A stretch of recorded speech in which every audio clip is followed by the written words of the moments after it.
Hi friends, இன்றைக்கி என்ன video பார்க்க போகிறோம் அப்படின்னா, நம்ம முட்டைப்பூச்செடியில் பார்த்திங்கன்னா பூவெல்லாம் நிறைய வெடிச்சிருச்சு. சரி, இன்றைக்கி வண்டி ஈவினிங் வரும், அதை ஒடிச்சு கொடுக்க சொன்னாங்க. இன்றைக்கி இந்த வீடியோ தான் பார்க்க போகிறோம். நம்மளோட சேனலில் ஃபஸ்ட் டைம் பார்க்குறீங்க அப்படின்னா லைக் பண்ணுங்கள், ஷேர் பண்ணுங்கள், கமெண்ட் பண்ணுங்கள், சப்ஸ்கிரைப் பண்ணி வச்சுக்கோங்க. அப்படியே அந்த பெல் ஐக்கானை கிளிக் பண்ணிக்கோங்க. அப்போ தான் நாங்கள் போகிற வீடியோஸ் உங்களுக்கு உடனே நோட்டிஃபிகேஷனில் காட்டும். வாங்க வீடியோக்குள்ளே போகலாம். 4 செருவுலேயுமே பூ பார்த்திங்கன்னா அதிகமாக இருக்குது. சரி, இன்றைக்கெல்லாம் ஓரளவுக்கு ஒடிச்சிடலாம், ஏன்னா இன்றைக்கி வண்டி வருது அப்படின்னு சொன்னாங்க. சரி, ஒடிச்சிடலாம் அப்படின்ட்டு தான் ஒடிக்கிறோம். ஏன்னா பூச்செடியில் பார்த்திங்கன்னா நிறைய ஆக ஆக செடி அப்படியே கீழே ஒடிஞ்சு சாயுது, வெயிட் தாங்காமல். அதனால் சரி இன்றைக்கி ஒடிச்சிடலாம் அப்படின்னு சொல்லிட்டு ஒடிச்சிட்ருக்கோம். நான், பெரியவன், மாமா, அம்மா 4 பேர் ஆளுக்கு ஒரு செரவாக ஒடிக்கலாம் அப்படின்னு சொல்லிட்டு தான் ஒடிக்கிறோம். எங்கே இடையில பாருங்கள், அதோ கேப்பே இல்லாமல் இருக்கா, உள்ளே பூந்து ஒடித்தோம் அப்படின்னா ஒன்று செடி அந்த கிளைலாம் உடஞ்சி மொக்கெல்லாம் உடஞ்சி போயிடுது. லைட்டாக கை மோதனா போதும் மொக்கு உடஞ்சி போயிடுது. இதோ பூ எல்லாமே ஓரளவுக்கு நல்லா மலர்ந்துருச்சு. ஆனால் என்னன்னு தெரியல, செடியெல்லாம் கொஞ்சம் லைட்டாக வெளுத்த மாதிரி ஆகுது. இப்போ வந்து பூ நீ எவ்வளோ பூப்பா எடுத்துட்ட? இப்போ கண் வலிக்கும். ஏன்னா இப்போ நீ வந்து அவ்வளோ பூ எடுத்துட்டல, வந்து அதில் ஒரு பக்கெட் பூ பொறுக்கல உனக்கு கண் வலிக்குது.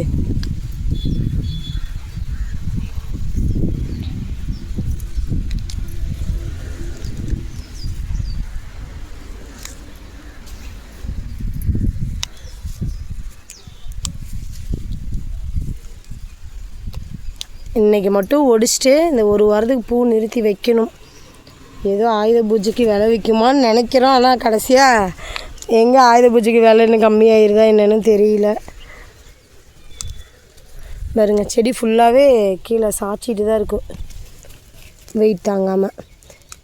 இந்த பப்பு குட்டி பாருங்கள், இதில் வேறு செடி அதுவாக இப்படி ஓடிடுறது பத்தாதான், அங்கே உள்ளே பூந்து ஓடிட்டு இருக்குது. ஏய் பப்பு, ஏய்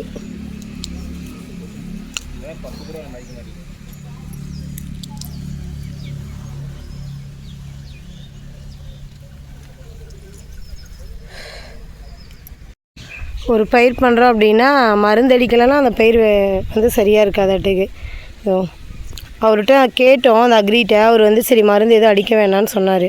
இங்கே பாருங்கள், இந்த ஒரு பூவை ஃபுல்லாக 2 புழு அரிச்சு வச்சுருந்தது. ஒரு புழு நான் பறிக்கும்போதே கீழே விழுந்துருச்சு.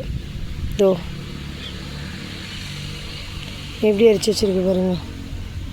இந்த ஒரு பேட்ச் ஒடித்தோம் அப்படின்னா பூவும் எல்லாமே கொஞ்சம் சின்னதாகிரும்னு நினைக்கிறேன். இல்லை அதோ இந்த எண்ணெய் பாருங்கள், பறித்த காட்டில் குட்டி குட்டி முக்காக தான் இருக்குது. இந்த பக்கம் பாருங்கள் பெருசாக இருக்குது. இந்த பேட்ச் ஒடிச்சிட்டோம் அப்படின்னா அடுத்த பேட்ச் எல்லாம் பூ சின்னதாகிரும். எப்படி புழு அரிக்குது பாருங்கள். அப்புறம் எங்கேருந்து விவசாயம் வந்து மருந்து அடிக்காமல் நம்ம பயிர் பண்ணுறது? இங்கே பாருங்கள், நான் ஒடித்த பக்கம் ஒரு அரை செலவுக்கு ஃபுல்லாக ஒடிச்சிட்டேன். எங்கள் அம்மா நல்லா மலர்ந்த பூவை மட்டும் ஒடிச்சு வச்சுருக்கான். அதுக்குள்ளே பசி எடுத்துச்சு. டைமே மணி 10 மணி ஆகிடுச்சு. அதனால் சரி கொட்டிட்டு சாப்பிட்டுட்டு அப்புறம் போய் தெம்பா ஒடிக்கலாம், டயர்ட் ஆயிடுச்சின்னு சொல்லிட்டு வந்துட்டோம். இதோ இன்றைக்கி சாக்கு இல்லை, சாக்கு ஒரு 4-5 சாக்கு தான் இருக்குது. சாக்கு ஒன்று வந்து கொடுக்க சொல்லியிருக்கோம். அதனால் மறுபடியும்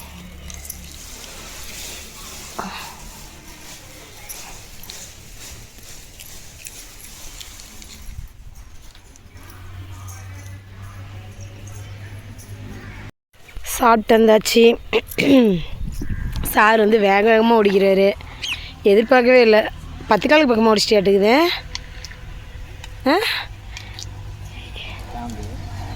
ஏய் நிஜமானதான், சுறுசுறுப்பாக ஓடிக்க ஆரம்பிச்சிட்டாட்டுக்கு. இந்த வெயிலெல்லாம் ஒரு வழியாக ஒடிச்சிட்டோம். ஏன்னா நான் ஒடித்தது ஃபுல்லாக ஒடிச்சிட்டேன். அதுக்கப்புறம் எங்கள் அம்மாட்ட திட்டு வாங்கினது தான் மிச்சம். ஏண்டி இதை ஃபுல்லாக ஒடிச்சு வச்சுருக்கே, இன்னும் ஒரு வாரம் தான் இருக்குது, ஆயுத பூஜைக்கு விலை போவோன்னு. ஆயுத பூஜைக்கு விலை போகணும்னு கடைசியாக எவ்வளோ போதோ தெரியல. அதனால் எங்கள் அம்மா சண்டை போட்டதுனால இந்த பக்கம் வந்து ரொம்ப நல்லா வெடித்த பூ மட்டும் எடுத்துகிட்டு விட்டாச்சு. இப்போ வந்து நம்ம வீட்டுக்கு பின்னாடி போகலாம். அதில் அந்த ஒரு செரவில் இருக்க பூ ஒடிச்சிட்டு வந்துடுவோம். அங்கே போகலாம். ஏமாம்மா, இந்த சைடு நான் ஒடித்தது தான் ஃபுல்லாக நல்லாவே ஒடிச்சு விட்டேன் நாட்டுக்கு இருந்த பூ எல்லாத்தையும், அந்த ஒரு செரவுக்கு. அதனால தான் உன் மாமியார் சண்டைக்கு வந்துருச்சு. இங்கே பாருதா, நான் ஒடிச்ச சரவு மட்டும் நல்லாவே தெரியுது, பூவே இல்லை. இங்கே பாரு. நீங்கள் ஒடிச்ச சரவெல்லாம் ஓரளவுக்கு அப்படியே தான் இருக்குது. போகலாம். இதிலலாம் பூ கொஞ்சம் சின்னதாக தான் இருக்கும். இதே அதுக்கப்புறம் அந்த சாமி ரூமில் நேற்று ஒடிச்சு கொட்டி வச்ச பூவும் கிடக்குது.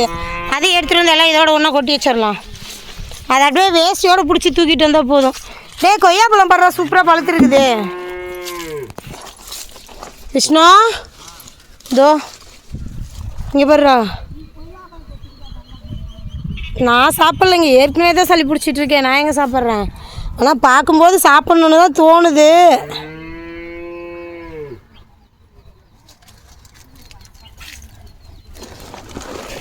நான் கொய்யாப்பழம் இல்லாதப்பெல்லாம் கொய்யாப்பழம் வேணும்னு நினச்சோம். இப்போ கொய்யாப்பழம் இருக்கும்போது தான் சாப்பிட முடிய மாட்டேங்குது. இங்கே பாருதோ, இங்கே ஒரு பழம் நல்லா பழுத்து போயிருக்கு.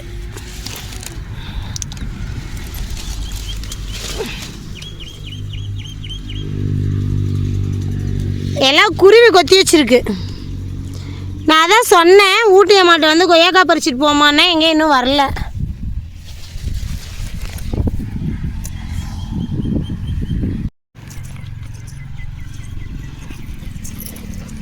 இதெல்லாம் பூவெல்லாம் நல்லா வெடிச்சு. இது பார்க்குறது மஞ்சள் பூ மாதிரியே தெரியுதுமா. தண்ணி இல்லாமல் வெளுத்து போயிருக்கா. அதான் பாரு, இது பார்க்குறது அது அந்த செடியில் இருக்கிறது அங்கே இருக்கிறதுல ஆரஞ்சு கலராக இருந்ததா, இது பாரு மஞ்சள் கலரில் இருக்க மாதிரி இருக்குது பூ. கேட்டால் நம்ம இது மஞ்சள் பூன்னு சொல்லி சேல்ஸ் பண்ணிட வேண்டியதான்.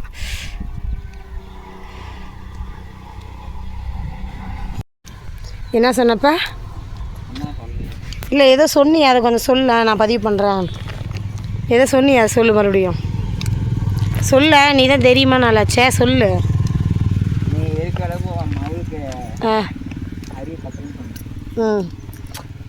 நானும் அப்படியே தான் பெற்று வச்சுருக்கேன். நானும் என் பிள்ளைக்கு அறிவு இல்லாமல் தான் பெற்று வச்சுருக்கிறேன். என்ன பண்ணுறது? அதான் சொல்கிறேன், நானும் அப்புறம் அப்படி தான் பெற்று வச்சுருக்கிறேன். என்ன பண்ணுறது? நான் சரி எல்லாம் நிறைய வெடிச்சு போய் கிடக்குதே அப்படின்னு நினச்சிட்டு தான் நான் சரி ஒடிக்கலாம் அப்படின்ட்டு ஒடித்தேன்.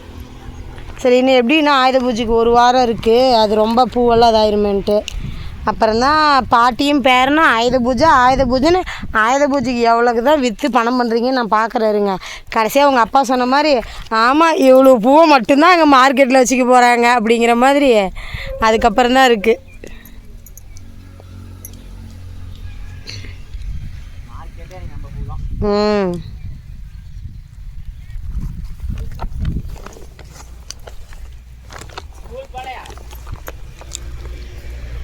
யார்? ஜனாவா?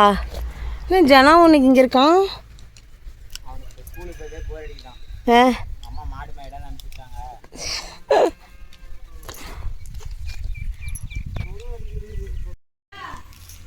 பூ எல்லாமே பார்த்திங்கன்னா எல்லாம் சாக்கு பிடிச்சி வச்சாச்சு. வந்தால் இன்றைக்கி ஒரு 100 கிலோ வரும்னு நினைக்கிறேன். இந்த ஒரு சாக்கு மட்டும்தான் எடை போட்டோம், ஒரு 30 கிலோ வந்துச்சு. ஒரு 100 கிலோ பூ இன்றைக்கி வரும்னு நினைக்கிறேன். ஓகே, அவ்வளோதான். இந்த வீடியோ இதோடு முடிச்சுக்கிறேன். யாரெல்லாம் இது மாதிரி மட்டும் பூ போட்டு ஆயுத பூஜைக்காக வெயிட் பண்ணிகிட்ருக்கீங்க அப்படின்னு சொல்லிட்டு பூ பாதி பறிச்சுட்டு பாதி வந்து நிறுத்தி வச்சுருக்கீங்க அப்படின்றவங்களாம் இந்த வீடியோவில் ஒரு கமெண்ட் பண்ணுங்கள். இந்த வீடியோ உங்களுக்கு பிடிச்சிருந்துச்சி அப்படின்னா நம்மளோட சேனலை சப்ஸ்கிரைப் பண்ணி வச்சுக்கோங்க. ஓகே, பாய்.